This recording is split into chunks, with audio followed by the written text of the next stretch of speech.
yang disebut Buaria atau hutan lebat yang selalu berawan, bermukim Konde Ratu bersama rakyatnya. Di kalangan rakyat kala itu terdapat dua tokoh yang sangat disegani, yaitu Atapolo si tukang sihir jahat dan kejam yang suka memangsa manusia, dan Atapupu yang dihormati karena sifatnya yang berbelas kasih serta memiliki penangkal sihir Atapolo.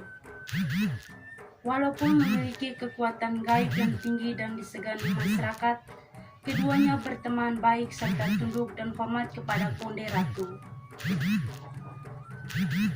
Atapuu dikenal sebagai petani yang memiliki ladang kecil di pinggir Buaria, sedangkan Atapolo lebih suka berburu mangsa berupa manusia di seluruh jagat raya. Pada masa itu, kehidupan di Buaria berlangsung tenang dan tentram sampai kedatangan sepasang anak kalo atau anak yatim piatu yang meminta perlindungan Atapuu karena ditinggal kedua orang tuanya ke alam baka. Karena sifatnya yang berbelas kasih, permintaan kedua anak yatim piatu tersebut dikabulkan oleh Atapuu, namun dengan satu syarat, yaitu mereka harus menuruti nasihatnya untuk tidak meninggalkan area ladangnya agar tidak dijumpai dan dimangsa oleh Atapolo. Pada suatu hari, Atapolo datang menjenguk Atapupu di ladangnya.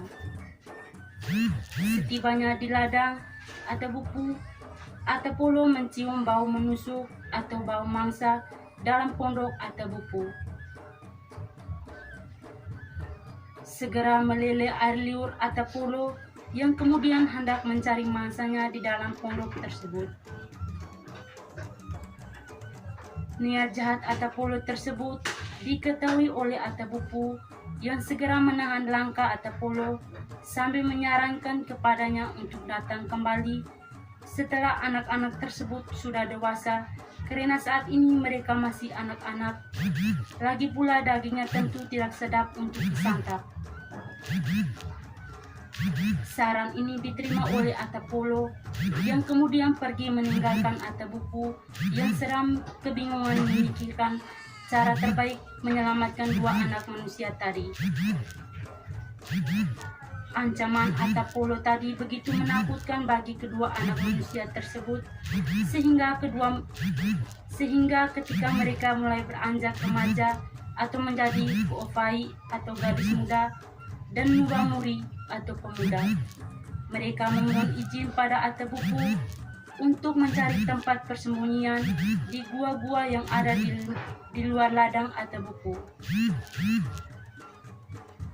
Mereka akhirnya berhasil menemukan sebuah gua yang terlindung tumbuhan rotan dan akar beringin. Ketika tiba saatnya, sesuai waktu yang telah disepakati, Atapolo mendatangi pondok Atapupu untuk menagih janji.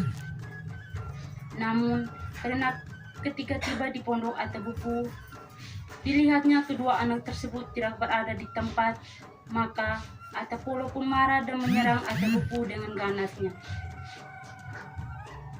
Menanggapi serangan Atapolo yang tidak main-main, Atapupu segera membalas serangan itu dengan ilmu andalannya, mati putih, untuk menangkal mati hitam Atapolo.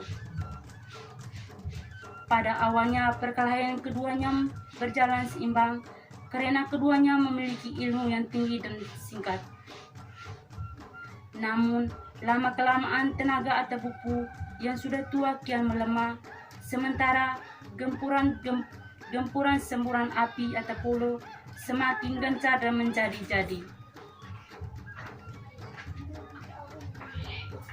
Atapupu hanya bisa mengelak dengan gempa bumi.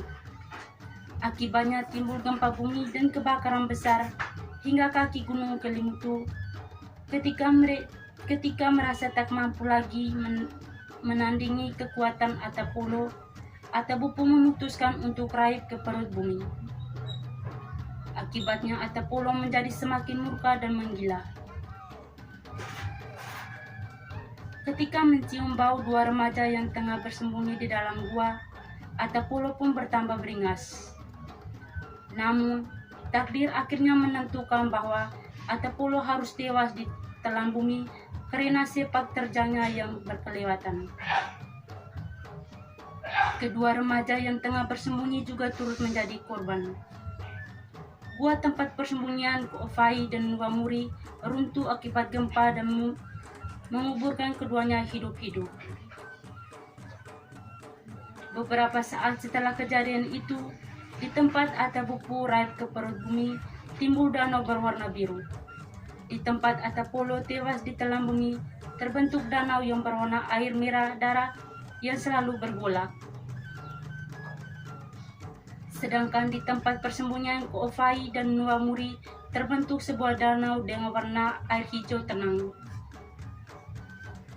Ketiga danau berwarna tersebut masing-masing oleh masyarakat setempat diberi nama sesuai dengan sejarah terbentuknya tadi, yaitu Tiu Atapolo, atau dipercayai sebagai danau tempat berkumpulnya arwah-arwah para tukang tenung atau orang jahat yang meninggal.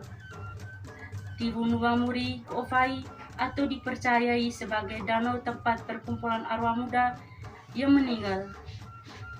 Dan Tiu Atambupu atau dipercayai sebagai danau tempat berkumpulnya arwah-arwah para tetua yang sudah meninggal.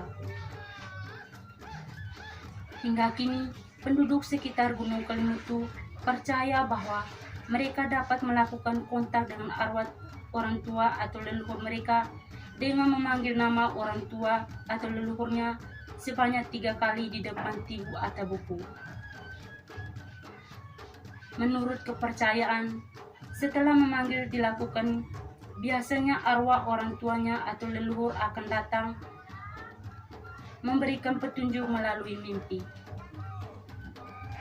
Kontak dengan orang tua atau leluhur tersebut biasanya dilakukan untuk mendapatkan petunjuk apabila terjadi musibah seperti kehilangan barang atau ternak.